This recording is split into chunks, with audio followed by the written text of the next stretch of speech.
don't think I mentioned this in any interview, but most of the people in the freelancing industry back then, the gurus, they aren't exactly happy with what I do. It's not the skill that they're paying for. They're paying for a problem to be solved. That's like that's what most people working from home don't get. Dahil nahirapan ako, kailangan mahirapan ko din.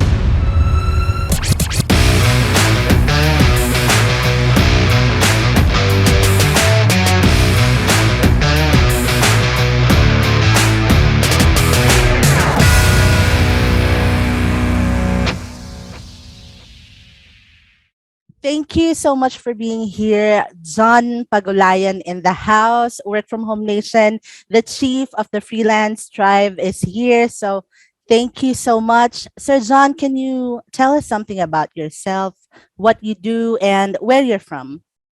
I'm from Laguna, San Pedro, Laguna. Well, technically I'm from Bicol, so Mm. that's my province.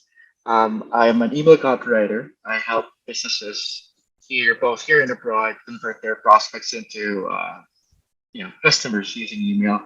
That's what I do, and I'm also the founder of the Freelance Movement. So Mhm. the Freelance Movement is more like it's a movement for freelancers that we have here in the Philippines. So they too can could charge premium fees. Same as like what other freelancers are doing abroad. Yeah. Mhm. Okay. Um, John, if you're gonna start a work from home business again, what are the steps that you will take to move forward? Ah, oh my God, that's a pretty loaded question. Um, but let's see. If I'm gonna be starting a work from home business again, now that I know better, my focus is gonna be on the market. Because when I first started out, I really thought that I should be skilled. That's kind of like I grew up here in the Philippines. We grew up with this mindset that you should be studying first before you could do this. You should have certifications first before you could do that. So when I started out freelancing, I thought I need to be good at a whole lot of things before I could build my own freelancing business. But now, going back, I think one of the biggest mistakes that I did was not focusing on the market. So if I'm gonna be starting all over again, that's my first thing I'm gonna do. Focus on the market. You know, like really just simply choose like what market do I want to go into, or what market, you know, which group of people do I really want to help. It all starts there. And then say for example, can you like let's do this real time. Like say for example, can you give me a market, like any market really, or any group of people. E-commerce? E-commerce. Say for example, I chose e-commerce. Next thing I'm gonna do is find out exactly what their problems are, Mhm. and it's easier to do it to do it today because I can just go to Google and type in what are the challenges of an e-commerce store owner. And when I go to Google and type that, I'd probably see things like lacking sales, uh, inventory, and all those things. So that's the second thing I'm gonna do. Find out exactly what the problems of my chosen market is. And then from there, I'm just gonna choose one problem that I need to solve and find out exactly how I can help them solve it. That's what I'm gonna do. So I could simply, for example, if lacking sales, I could just go to Google how to get sales for e-commerce stores. Mhm. And I'm pretty sure there's gonna be a ton of articles that's gonna show like like a lot of things that would help e-commerce store. I would probably see there like Facebook ads. I'd Mhm. probably see email marketing. I'd probably see social media, and then from there, just gonna choose. Okay, I could help e-commerce store owners get more sales by doing these things. Now, my next step is okay. So how can I use email marketing, or how can I use social media, or how can I use Facebook ads to help e-commerce store owners?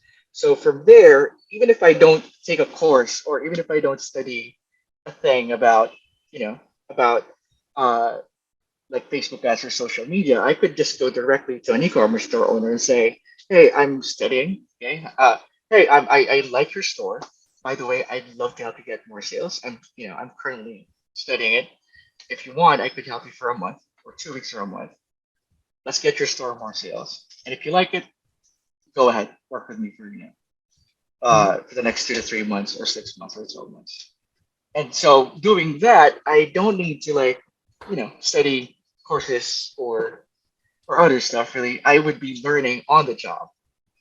So it's gonna be a faster because it took me like 9 months to get my first client.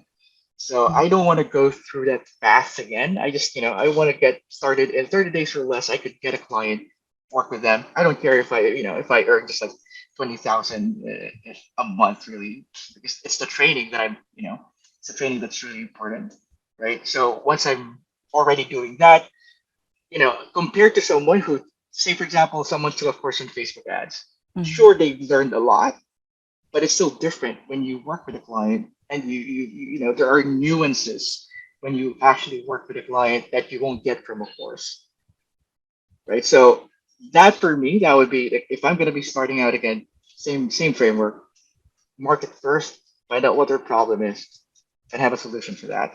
Because regardless if whatever my skill was, right, regardless what my skill is, so long as I'm solving a problem that's huge, I will be paid premium fees.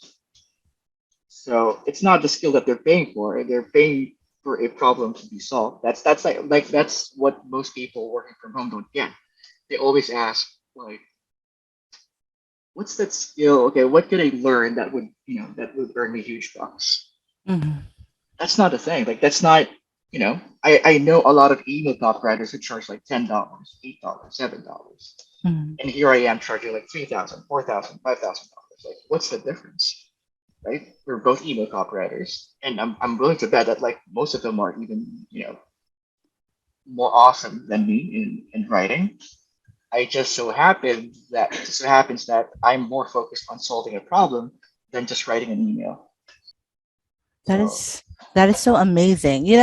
When you're saying it like that, it seems so simple, but there are a lot of steps under that, right? So I know that you've been in the freelancing industry for like several years now. Because when I started freelancing, like you're already there. I think really, I think so. I started in 2013, and wait. I started I started 2012. oh, see, you're already there. So when I started freelancing, John Pagulayan is already, we can hear the name already. So, Wow. what made you decide to work from home? As to be honest, I'm not sure if you're gonna laugh at this, but I just wanted to buy a shoe. That was it. What? Buy a what? I, buy a shoe. Oh, I okay. just wanted to buy myself a pair of shoes, and then that was it. Like that was my motivation when it Oh, comes to okay. working from home. Like a lot of people kind of expect like for my family for I just wanted to buy a shoe. I was working in a call center back then. Hmm. It just so happens that with a family, if you're taking care of a family and you have a house that you're paying for, um, you don't really have that much of a breathing room when it comes to spending. So we do go to Jollibee at least once a week. I have an allowance. I think I was my allowance back then was like 500 Hmm. pesos, I think, per week. So you can just imagine, and that includes transportation, by the way. So you can just imagine how my life was back then. Like if I ordered another extra rice, there's a very good chance I'm not going to be able to go home. Hmm. So that's kind of like how it was back then. And uh, I remember seeing this. My pair of shoes back then was I was wearing I think it was a Converse uh, Chuck Taylor shoes, but Hmm. it was so worn out that people are calling it um, Air Max because air's already coming in from the from the sole because it's kind of, how do I say it, like it's beaten up to a point uh that I could no longer use it properly. Like that's Hmm. kind of like how beaten my shoe was. I wanted to buy another shoe. It just so happened that I didn't have the money for it. So that's why how I started looking for, how everyone kind of, looks for opportunity online. They type in how to make money Mm-hmm. online. That's kind of like how I did it. So that's how I started freelancing.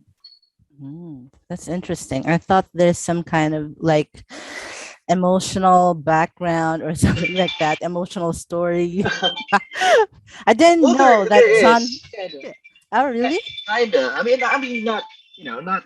I mean, I'm not gonna lie and say that. This is all for my family because we're okay. Mm-hmm. We're living, but we're barely living. We're alive, Mm-hmm. if you know what I mean. We're alive, but we're barely living. If you know what I mean. But yeah, it's secondary would be getting my family to treating them to Jollibee at least twice a week, maybe. Mm-hmm. Well, here's the thing. I only really wanted an extra 2,000 pesos in my pocket each month. That's the only goal. Really. Mm-hmm. Okay, I gotcha.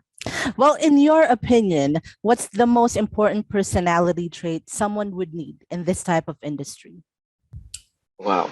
Uh, it's kind of hard to answer this question because there's really not one personality that would ensure success.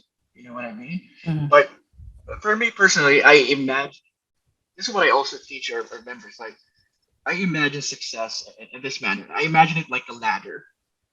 Like if you think about the ladder, right? A basic ladder has like two pillars for foundation, Mm-hmm. and then so they're supporting the steps in between, right? So that's kind of like how a ladder looks like. Success for me works the same. So one of the foundation is your mindset. The Mm-hmm. other is character, and the steps in between would be the skills that you need. Now, the reason why I really like this definition of success because if you here's the thing, a lot of people would just focus on skills, but without the right mindset, without the right foundation, it's not going to hold up. You're just basically stacking like planks of wood on the floor, right? Mm-hmm. But if you have but other people are mindset focused. They Mm-hmm. have the mindset, but they don't have the skill, so they aren't able to go up, even though their mindset is already like way up here. But since they're not building the skills to for the ladder, they aren't able to go up. So that's kind of like how I think about it. It's a trifecta. You need the right character, Mm-hmm. mindset, and then the skills. Without if you only have the mindset and the skills, without the other foundation, it's not going to be a sturdy ladder, right? When you get to the top, there's a very good chance you're going to fall back down again because you didn't build the right character for it. Mm-hmm. You know what I mean? So Yeah. those three traits for me would be, uh, like character, mindset, and skills. Those are really important to be successful. I think. Mm-hmm. That's interesting. I have a lot of things to think about tonight. So, okay. Well, what was the biggest failure that you've ever encountered? And how did you break through? How did you rise above it? So what most people don't know about me is that I fail a lot, Oh. and I think that's the reason why I'm at where I'm at right now because I just keep on failing. I don't really care, if I fail. But Mm-hmm. one of the things that I do remember, um, is that the freelance movement tribe almost didn't happen. And I mean, right now it's we have like 4,000, almost 4,000 strong paying members. We have a free community that's 84,000 people. Uh, but that almost didn't happen, which is quite scary because I had so back then I had so many what ifs in my mind. Mm-hmm. Um, I wasn't selling a course back then. I was just like people kind of treat me like an influencer Mm-hmm. kind of guy. So back then I was just like giving advice about freelancing. And at the back of my head, I'm thinking like, what if I teach them all I know and no one gets a result? Mm-hmm. Like, that imposter syndrome. Yeah. Like, am I even qualified to do this? I'm not a graduate. I didn't graduate college, so you can just imagine the the questions about qualification. Am I even qualified to do this? I didn't take a course. Like I didn't have any certification. So am I even qualified to do this? Um, another thing is that is this even something an introvert should be doing? Because I'm an introvert. Like I get scared talking to a lot of people, which is kind of weird because now a lot of people follow me, but it's still weird. Um, so it you know I was thinking about those what ifs so much so that it paralyzed me to a point where I ignored and diverted like messages and emails asking me to create a program or a course. Like in my head, I was thinking, like, madami namang dyan nagtuturo, bakit ako pa? Mhm. Like that's like kind of how I was thinking. Like I tried showing people a way, thinking that I'm doing them a favor. That's what I was doing, and I'm a simple guy. I'm perfectly happy with where I am. Um, you know, most would even say that I have everything a man could ask for. Kaya tanong ko lagi before then was, why am I making things complicated? Mhm. So when I started helping fellow freelancers, the moment it got huge, the moment I got started, started having this following, I actually yearned so bad for my former life that in the middle of everything, I just decided to take a break from it all. Like Mhm. I stopped the newsletter, I stopped the webinars, Mhm. I I stopped culture geek really. I just wanted to be an ordinary, a normal guy who writes emails for a living. And that was the biggest challenge for me because for a brief period I was kind of say like contented. Mhm. I was satisfied. To be honest, it felt good that no one is relying on me. Mhm. That responsibility, like letting go of that responsibility, it felt good. At least initially. And then uh, what happened was I realized I was putting on a mask of contentment. I know it's gonna be a little deep, but I realized I was putting on a mask of contentment Mhm. to excuse myself from the responsibility and the guilt of not helping when I can actually do something about it. It's kind of like, kontento ka naman dito, hayaan mo na sila. Mhm. And it was hard to get back because what people don't see, kasi they're pushing me like, Jan, gawa ka na ng course, Jan, turo ka naman. Like, for an introvert, that's really hard. Mhm. And then what people don't see is that most of the people in the freelancing industry back then, I don't think I mentioned this in any interview, but most of the people in the freelancing industry back then, the gurus, they aren't exactly happy with what I do. Mhm. Nung time na yun. They weren't happy. Kasi the way I teach freelancing, sabi ko nga, it's a different brand of freelancing. The way I Mhm. teach freelancing is that yung mga undergrads, yung mga walang pinag-aralan, yung mga yung mga nasa bahay lang nanay, Mhm. like, I told them that you can build a freelancing business regardless if you have the experience, regardless if you have skills, regardless if you have the portfolio to back it. And that didn't sit well with a lot of the titans of the industries back then because I get hated on a lot. In fact, hate mail, tapos Mhm. messages. I deal with Really? that almost every single day. Yun yung pinakamalaking challenge talaga. What's Kasi the worst even one? ito, worst, you choose. I have people writing blogs about me. Oh my Kunyari, gosh. kunyari blind item, but they're writing blogs about me. For the sole purpose of hating me. That's how it got worse. Ito pa, I get entire Facebook groups that they're talking about me in my so-called tawag nila? Like dark methods now. Because they feel, ito yun eh, like they were angry because they feel that just like them, newbies should also go through the same hardships that they went through when Mhm. they were starting out. Mm. Medyo snobbish kasi yung freelancing industry back then. Eh. Like, tipong pag may nagtanong na, paano po i-google mo. Mm. Ganun ang mga sagutan. Yeah. That is So, so true. Mm-mm. di ba? So, ayaw nilang, alam mo yun, nahirap, dahil nahirapan ako, kailangan mahirapan ko rin. That's how they think about it. And most of the freelancers here in the Philippines, at yung mga growers natin, they are very skilled oriented. Yun yung mga courses na binibenta nila, di ba? Like, Mhm. you have to learn this para maging high paying ka. You have to learn this. Kaya nagalit sila sa akin because back then, lahat ng sinasabi nila, I was Hindi mo kailangan yan. You can start freelancing and, you know, Mm. and earn without those. And alam mo yun, they felt that a newbie shouldn't be, tapos, ito pa yung kinakagalit nila because back then, I was teaching people how to charge thousands of dollars. Mhm. So, they feel that a newbie shouldn't be getting thousands of dollars when they themselves could barely manage at $3 per hour.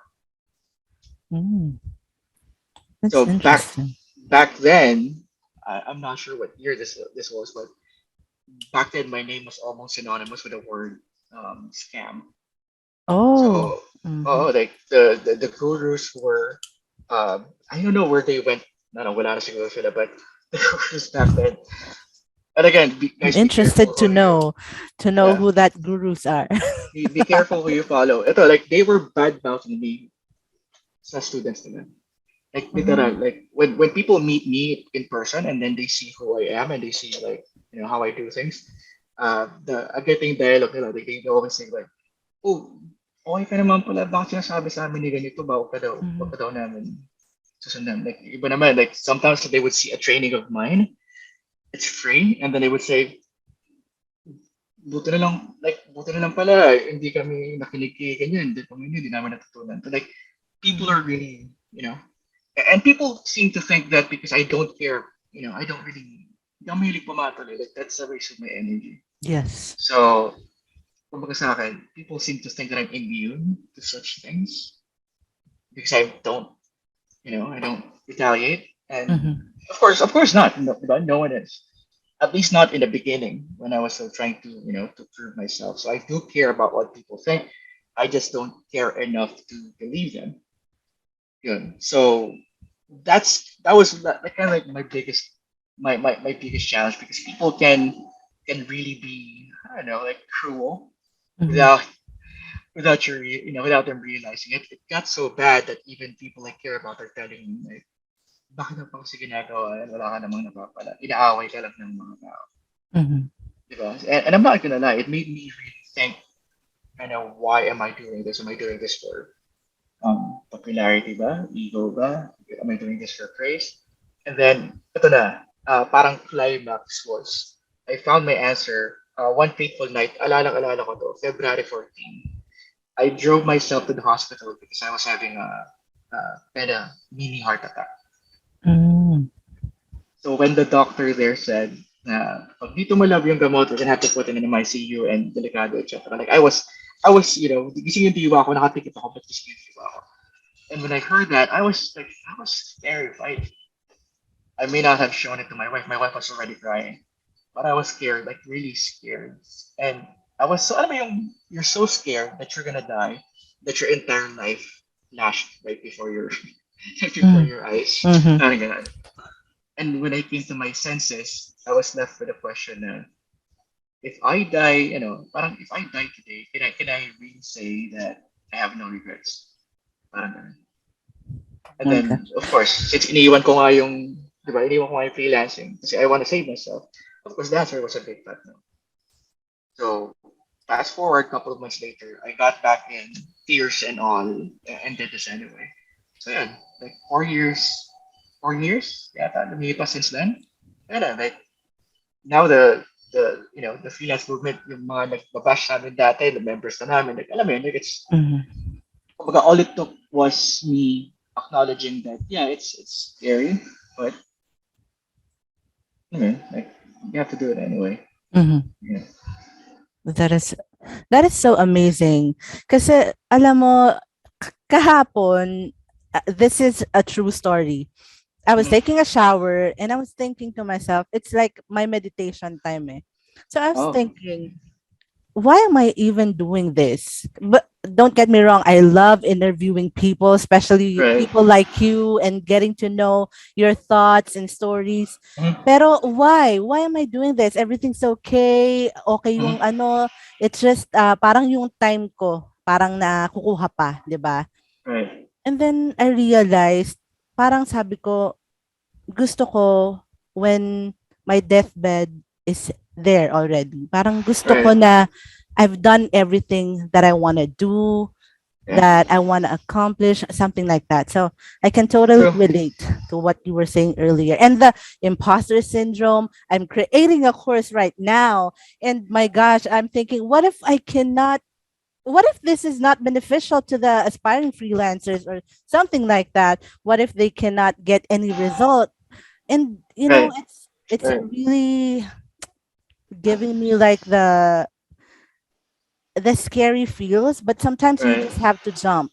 And I'm Right. not a I didn't graduate college. So when you say earlier, hindi nakagraduate, nanay sa bahay, I'm all of those things that you mentioned. So so I just want to say to everyone that's listening right now, especially to moms, single moms even, that you can do anything in your power. You cannot do everything, but you can do anything. So you can Right. definitely have a team to help you, support system, and all of that. And Right. my next question. Do you have any app that you use that is very crucial to your business? A lot of people are not gonna believe this, but Google Docs. Oh. That's my life. As an ebook copywriter, that's where we put the copy and then send it to clients. So it's really, here's the thing. I'm not really a techie guy. Mm, Like I have a hard time grasping tech. So Google Docs is probably the most tech friendly app that's out there that could, you know, that allows me to manage teams, that allows me to send my copy. That when I'm also the kind of guy who, uh, like when I'm alone or mm. when I'm not doing anything, I'd love to like just put thoughts into paper, and Google Docs is like my way of saving those thoughts. So Mm. yeah, Google Docs. Thank you. If given a chance, kasi 'di ba galing kang BPO and someone Oh, would offer you like a really big salary, would you rather go back to working in the office or still work from home? okay. I don't think any BPO could offer a salary that's bigger than what I'm getting right now. So true. So so definitely hell no. But let me share a bit of a story because I think this was like see 4 years ago. A friend of mine who also has a business. We're drunk and we're talking about what if we just go to a call center, apply, train, just to just to have a just to break the monotony of doing business. Mm-hmm. Because I mean, here's the thing: being an employee is fun, Mm-hmm. right? I mean, people The tell you what to culture. do, right? People tell you what to do. You get to talk to people and all that. But now I wouldn't trade working from home uh, for anything really, because all the things that I'm looking for in an employee setting, I could get that here and more. Mhm. So benefits, you have so much money, you just get your own benefits, right? If Yes. you lack people to talk to, there's a ton of communities out there. When you're working from home, just join them, see each other every weekend. Like it's not even, it's not even how do I say this? Like it's kind of like having friends without the politics. Yeah. I love You know that. what I mean? Like you could have friends as an employee, but there's always politics involved. So there. So yeah, everything you want as an employee, you could get that working from home and more. Mm-hmm. Agree 100%. A piece of advice that you can share with the Work from Home Nation and, of course, the Freelance Movement Tribe. Mm, personal responsibility, I guess. It's really important. Like growth does not happen without personal responsibility. Mhm. And you know, one of the things that I tell my members is that we should act as if we're 100% responsible. Like I know there are things that factors that are not in control, like a plane crashing, an earthquake. I know those things are out of our control. But what I'm telling folks is that we should be acting as if we're 100 responsible for everything that's happening around us. Whenever something bad happens in our life, the question isn't why me or why, but rather what can we do about it? What can I do about it? Mhm. And reason I'm always giving that advice is because it has served me well in life. Whether I'm whether I'm work from home or CEO of my business or someone who leads like 4,000 almost 4,000 people. It has served me well because it allows me to think and then correct and improve. Mhm. Because if I most of the things that like for example charging let's take this for example, like charging premium fees. Mhm. Like a lot of freelancers, you would see them inside Facebook groups, and they're saying things like, my client, ano to, kuripot to, ganun. Like, sabi ko, ganito yung amount, but kuripot talaga siya. And then you'd see people say in the comments like, yeah, iba talaga kuripot. I get that. I get that. Iba naman talaga kuripot. But if you think about it that way, guess what happens? No one improves. Mhm. Diba? If you Mhm. stop at that and just say, kuripot lang yan kahit dito lang. What happens next? Wala, hindi ka nag-improve. But if you stop and think, okay, what could I have done so that nakita niya yung value ko, so that he would pay me more? Now that leads to something else. Now that leads you to studying how to charge premium fees. Now that leads to learning more about positioning, about your value. Because if you just stop there and just assume that everyone is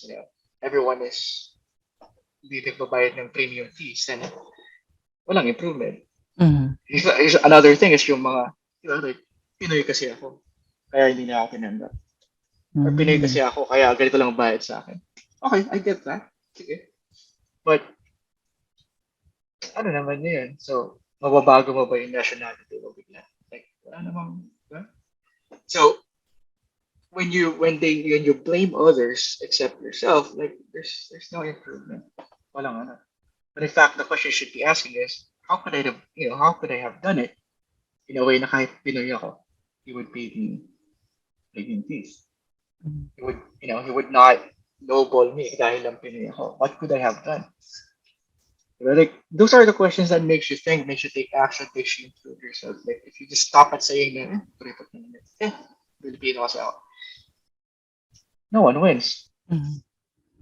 That is that is so true because I was interviewing someone the other night and sabi niya sana daw malaki yung isesweldo sa kanya nung client.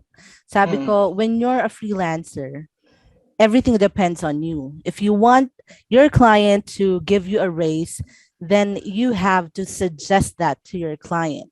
You have to exactly. email them, you have to tell them that you want a raise and this is the amount that you want. So, yeah, every A lot of freelancer needs to know a lot that. of people kind of like for example, I see posts sa kasi dati active ako sa mga groups eh. Lumalabas na lang ako kasi medyo toxic. But one of the key things that I would see there would be I like ito, my client gave me a raise, etc. etc. She would post it. And then people sana ako din, sana. Mm-hmm. Ah, yeah. Um, so are you, kasi they treat freelancing in a way, the same way they treat employment, as if Yeah. diba? As if their raise is nakasalalay dun sa boss nila. But a lot of people are afraid of requesting it. And if they do request it, they do it in a way that they don't show the value of what they do. So, ba, iningan mo ako, boss, pwede bang, like, can you give me a raise of like $5? Of Mm-hmm. course, ako, boss mo, in my mind, I would say, bakit? Mm-hmm. But if you could show me, boss, sakto, this month, ito yung natipid natin pera dahil kasama mo ako. Mm-hmm. Okay lang ba, hingi ako ng $5 na raise? Sus, binigyan mo naman ako ng ganito karami. $5 lang pala, sige. Diba, like, Yeah. nawawala yun eh. They just think na, sabi yun, businesses porket may pera, they have the power to give people raises, but that's not how a business operates. If Mm-hmm. they could reduce expenses and they could increase the revenue, they would gladly pay you the money. Mm-hmm. If you're ikaw yung dahilan kung bakit 10% increase sila ng revenue this year, oh my god. Kahit yata $2,000, $3,000 yata Yeah. hingin mo na bonus, diba? Like, wala. And they would not let you leave them. Diba? Exactly. Yeah. Exactly. Yeah. John, do you have anyone in mind na sa tingin mo magandang maging guest dito sa Work from Home podcast that will be valuable to aspiring freelancers? Like, what exactly are you looking for in a guest? Kasi I know a lot of interesting people talaga na people would get inspiration from. Mhm. So I'm probably the least inspiring out of all my Oh guests. no. I disagree with that.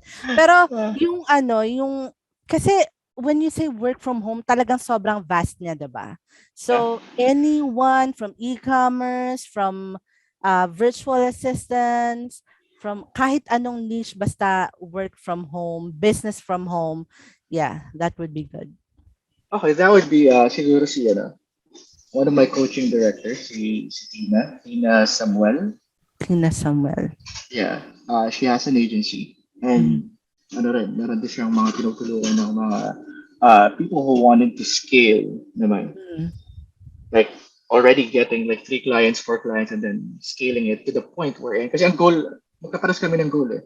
mm. Ang goal kasi namin is people could take a vacation a Yes. month. And ito, pagbalik mo, you still get the same income that you want, regardless if you're in your business or out of your business. Yeah. I love that. That's, like, alam Automating mo your yun, business. Mm-mm. parang ganun. Like, that's what we want for our members. So, sa tingin na, ganun, parang ganun din yung pagkikaya niya. Because for people who, like, alam mo yun, kami yung gusto namin labas kami ng labas, Mm. talking with friends and all that. So, there's Nina. There's also, there's a lot of people. When it comes to e-commerce, si Edward, si Gualter. Edward Gualter? Uh, Yeah, yeah, yeah. Uh-huh. Because I think I saw you, ikaw nakita na kita before sa Mastermind for a Cause sa Laguna, 2018. talaga? Yeah, I was there. Hindi nga ako nakapagpa-picture sa'yo. Kila Grabe. Nick Peroni, nakapagpa-picture pa ako. Oh, Sabi ko, parang gusto ko magpa-picture kay Sir John. Kaya lang medyo ano ka nun. you know what's funny? What's funny? That's my dramas. Like, they literally just invited me. And I think, since hindi naman ako nagpapabayad on appearances and whatnot, Mhm. I think nung gabing yun, nag-inom ako, lasing na lasing ako nung gabi. Yes. Tapos, pumunta ako doon, parang hangover pa yung mukha ko. Kasi talagang, yeah, Pero sabi ko nga, was sobrang fun. cool naman itong guy na to. Talagang wala siyang pake kahit na anong sabihin ng mga tao. And nung time na yon, I really respected you. Sobra. Aw, Salute. grabe. Hindi, parang mas gusto ko kasi yung mga tao na they don't really care about what other people will think. Kasi, di ba, ngayon sobra yung cancel culture, yung Oh all the yeah, stuff that's happening around us. And so a few people only have that skill or trait na they don't really care much. They care about the people, but they don't Mm. really care about the what they say Oh or. yeah, medyo I want to speak to that then Mhm, kasi a lot of a lot I see a lot of people starting, being an influencer, mhm, and then they do it to to find some sort of validation. mm, So, diba, nag-post sila, they're looking for likes, they're looking for comments, they're looking for, ako kasi baliktad. Like, kasi one time may tanong sa akin, how do you get a ton of comments? mhm, Sabi niya, sabi ko, ay, parang, parang tawag dito. How do you kind of make sure na when you post something, like people kind of, alam mo yun, like comment sila doon, like, mhm, like, and ang sabi ko sa kanya, "Mm, that's not my goal. I just wanted to post. Whether you mhm, like it or not, I don't really care. Whether you comment or not, I don't really care. I mhm, just wanted to post because that's what I believe in, and I wanted to say it. And maybe that's why it's getting likes because I really don't care. Like mhm, people kasi could feel if you're just fishing for attention. mhm, People could feel if you're just there to get likes. People could feel if you're not being authentic. So I suggest stop looking for that. Just post whatever you like. There will come mhm, a point that you'll meet a pocket of people who likes what you like, mhm. who kind of ka-brain ang tawag dito, ka-brain, ka wavelength pala, A wavelength wavelength, yeah. Parang ganun. Mm-mm. So a lot of influencers don't have that patience to do that. Kaya lagi sila nag-aaral ng ano yung copywriting course para mag-viral yung isang post. Ano yung Mm. social media strategy to like yeah, those are good things. But sa akin nga, like I don't really ano like kung ordinary post lang naman, I don't really engage much in wanting to be liked and commented in. And I think it carries across that Mm. people feel it tapos lalo silang na compelled to actually comment because I don't need it. Parang ganun. Mm. I'm not sure if I'm making sense, but it's kind of like You how are. You are. Sasabihin ko lang, no? Kasi whenever you post, I'm a member of the Freelance Movement tribe din kasi. Whenever uh you post, and since we're Facebook friends din, nakikita ko rin yung post mo. You're a storyteller eh. Natural storyteller ka. So whatever you post, talagang we're inclined to like or react to your to your post. Kaya nakakatuwa. Sabi ko, ang galing naman talaga. Napakagaling naman talaga ni Sir John. Well, is there grabe naman. anything anything that you'd want to promote and that you want to share? Mm. Um, may program ba tayo, And there is yung tribe, the Freelance Movement tribe, Mhm. um, which is our flagship program for freelancers. It will open on June 13th to Mm. 17th. So for anyone who's kind of interested about it, they could simply just go to the freelancemovement.com/waitlist. Mm. Yeah. Okay. Para when they go there, they're gonna receive like trainings and whatnot. They're gonna receive emails, and if as soon as magbukas yung tribe, hindi ko alam kung ilan ang papasok, but I'm pretty sure it's gonna be a huge, ano naman, it's gonna be a huge event na naman. So nakakatawa. Mhm. Yeah. So the freelancemovement.com/waitlist. Mhm. Okay. Anything else that you want to share before we end the show? Mm, wala naman actually. Actually, ang ano ang natutuwa ako that you're doing this. Yeah. Mhm. Uh, ito na lang, like it's always a pleasure of mine whenever I get interviewed and stuff. And I don't even ask for being it because again, our vision is that one day the word freelancing would be synonymous or would be uttered under the same breath as a Mhm. doctor, lawyer, and an engineer.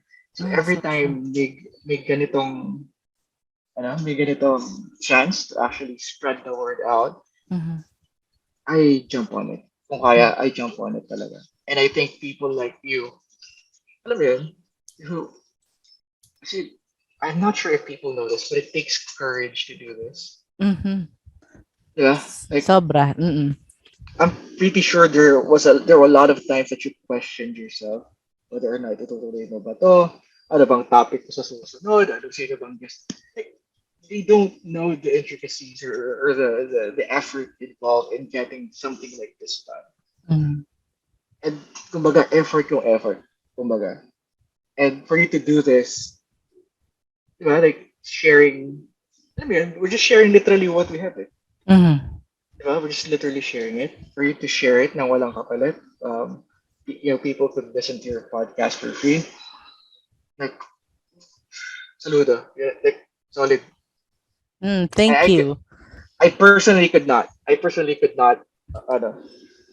a lot of time pinipilit sa akin mag-podcast, but, alam mo yun, Oh, I it's, would it's, definitely subscribe to that. grabe na, but, medyo syempre, introvert. Alam mo na, like, it's, Mm-mm. it's kind of, sabi ko, it takes courage to do this. So, solid, solid. Thank you, RJ. Thank you. Thank you, John. I know a lot of introverts that are podcasters like Amy Porterfield, 'di ba? Yung mga medyo nando na talaga. So I'm going to wait for that if ever. Sana. Thank Patuloy. you. Well, thank you so much, John, and I'm really honored that you're here to all the freelance movement tribe and the work from home nation.